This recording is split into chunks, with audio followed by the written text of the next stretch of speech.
চলে এসেছি রূপা kitchen egg কুকিংয়ে। অন্য দিনের মতন আর একটাও রেসিপি নিয়ে চলে এসেছি আজকে। এখানে পেঁয়াজটা ভালো হয়ে গেছে। যেখানে অনেকটা চিকেন আছে, চিকেনটা দিয়ে দিচ্ছি। এবার সব দেওয়া হয়ে গেছে। এবার এক একটা মশলাগুলো দিয়ে দেবো।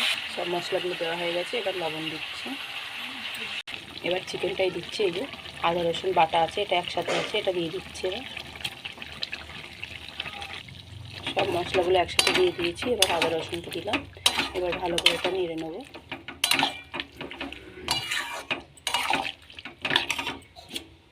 এবার ভেজে রাখা আলুগুলো দিয়ে দিচ্ছি।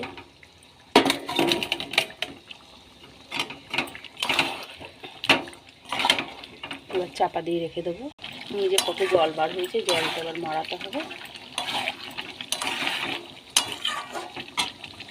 এই যে চিকেনের জলটা অনেকটা মরে গেছে। এবার আর একটু ভালো করে কষে নেবো। এই যে আলু চিকেন সব কষা হয়ে গেছে। এবার জল দিয়ে দেবো, তাতে লেগে লেগে যাচ্ছে। জল দিয়ে দিচ্ছি।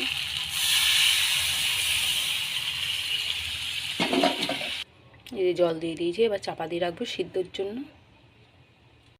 এই যে চিকেনের ঝোলটা হয়ে গেছে। এখানে আলুগুলো সিদ্ধ হয়ে গেছে, আলু সিদ্ধ হয়ে গেছে, মাংসও সিদ্ধ হয়ে গেছে।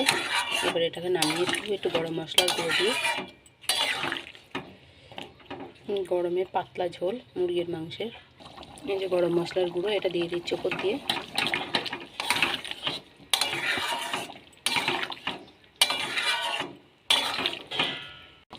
এবার এটাকে নামিয়ে ফেলবো। চিকেনের ঝোলটা নামানো হয়ে গেছে। আজকের রেসিপি আলু দিয়ে চিকেন দিয়ে পাতলা ঝোল।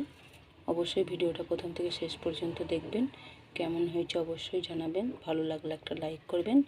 আজকের রেসিপিটা গরমের মধ্যে পাতলা চিকেনের ঝোল হয়েছে। আজকের রেসিপি এই পর্যন্তই। পরের দিন আবার একটা নতুন রেসিপি নিয়ে চলে আসবো।